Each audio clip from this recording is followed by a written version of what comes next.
Welcome to SCOTUScast, a project of the Federalist Society for Law and Public Policy Studies. Our contributors join us from around the country to bring you expert commentary on U.S. Supreme Court cases as they are argued and decisions are issued. The Federalist Society takes no position on particular legal or public policy issues. All expressions of opinion are those of the speaker.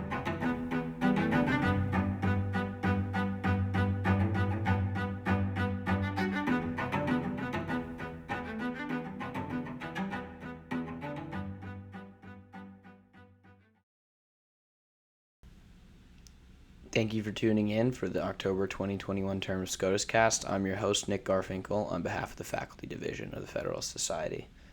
On November 30th, the court heard argument in American Hospital Association v. Becerra, a case which asked whether deference under Chevron permits the Department of Health and Human Services to set reimbursement rates based on acquisition costs and vary such rates by hospital group if it has not collected adequate hospital acquisition cost survey data. Joining us today to discuss this case is Ilya Shapiro, Vice President and Director of the Robert A. Levy Center for Constitutional Studies at the Cato Institute.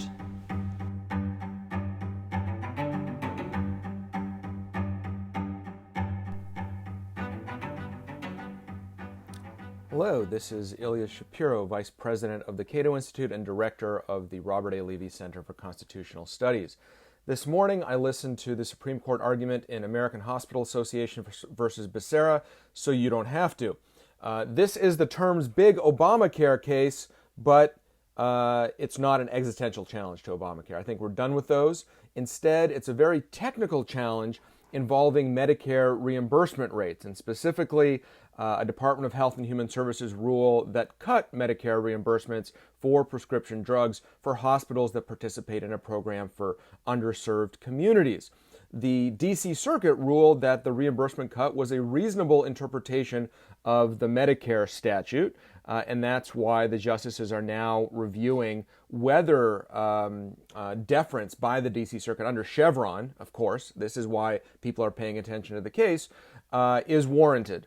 Or whether perhaps the justices are going to throw out Chevron altogether. But even before getting to that issue or concomitant with it, there's also a provision in the relevant Medicare statute that precludes judicial review of certain administrative decisions over calculations of Medicare reimbursements and such.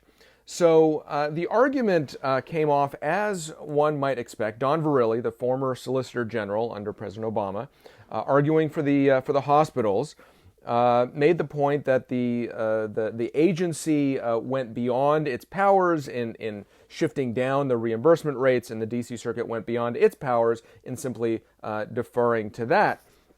Justice Thomas asked the first question, and asking right off the bat whether Chevron should be overruled if we agree with petitioners' statutory approach. And Verrilli responded that the D.C. Circuit's approach was simply wrong and that they didn't need to necessarily overrule Chevron. They could say that the deference wasn't owed. They could say that the statute wasn't ambiguous in the first place. And there was no need to reach the deference argument. At that point, there was a long technical discussion of various statutory claims interpreting the Medicare statute, and I apologize for any Medicare or healthcare specialists here because I am not that. I'm a constitutional lawyer, so I'm not going to attempt to tell you all of the finer points of what went on this morning. Justice Barrett did ask about the difference between cost and price. That's obviously important in calculating reimbursement rates. Justice Breyer asked about Skidmore deference, that is, deference to the extent that an agency has particular expertise or persuasive reasoning. And Breyer said, doesn't Skidmore not even help you here because the agency did put out a detailed explanation for why and how it was going about its interpretation here, its calculation. Justice Alito asked that if the only way for you, meaning the hospitals, to win is to overrule Chevron, should we do that? And Verrilli, in no uncertain terms, finally said yes. We want to win the case. We don't think you need to go there, but if that's what it takes, yes, overrule Chevron. At which point Justice Gorsuch says, well, what would you replace Chevron with? He is, of course, along with Justice Kavanaugh, Thomas, skeptical of Chevron to begin with. But Justice Verrilli said, well, I think judges simply shouldn't give up on the enterprise of statutory interpretation. That's much in line of how then Judge Kavanaugh approached his role on the D.C. Circuit. Indeed, Justice Kavanaugh asked the follow-up to be more precise from former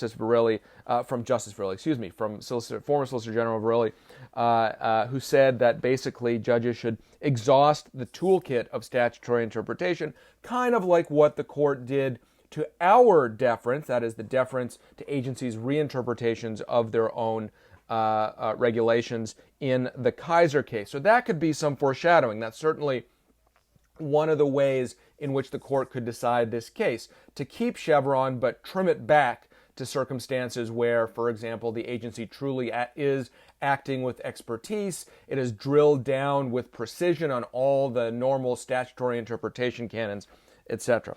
So then when the Assistant to the Solicitor General, Chris Michel, came to the podium, he focused understandably not on this argument over deference and Chevron, but over how the interpretation of the sub-clauses of the relevant statutes favored the government's interpretation here.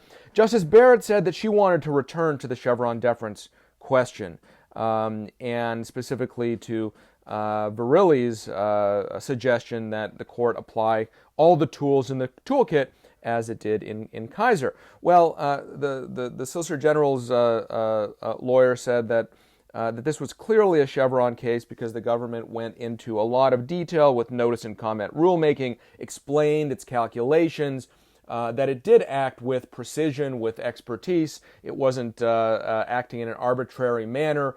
And clearly, regardless of what the proper scope of Chevron is, here the government is owed deference, particularly in light of the separate statute, and it gets kind of technical, but it's 42 U.S.C. 1395 IT 12, and several of the lawyers and justices joke that it's technical, but that's the statute, that precludes judicial review of the finer calculations in Medicare, although some question whether this particular calculation applies here. Justice Gorsuch asked Michel, what's ambiguous enough to trigger deference from the government's perspective?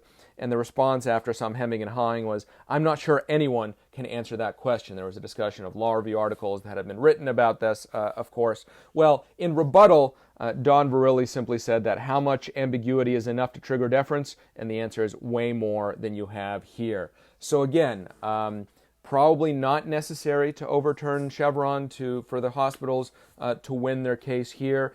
Even if the court wants to avoid taking major steps on Chevron, and even if it hesitates in finding non-reviewability, lately the court does not want to find statutes to be non-judicially reviewable, but presumably, given the debate here and kind of the extension of the government's power over Medicare calculations, controversial, the fact that 2/3 of hospitals now comply with this program that's covered by the provision at issue.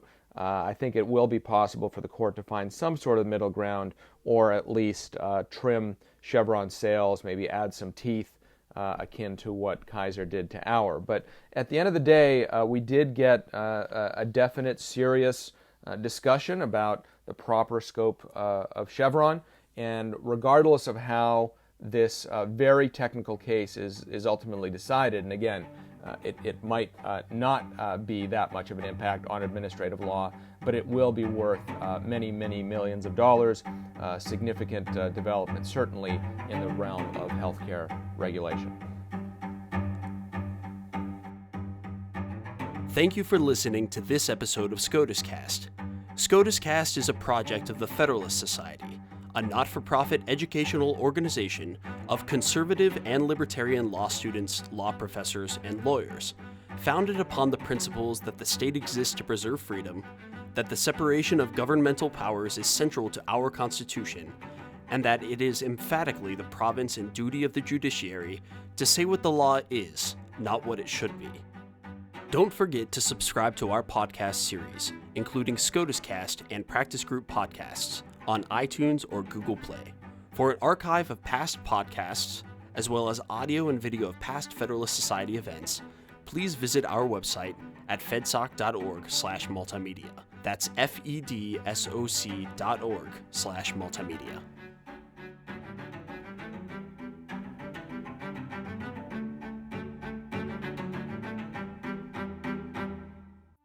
This has been a FedSoc audio production.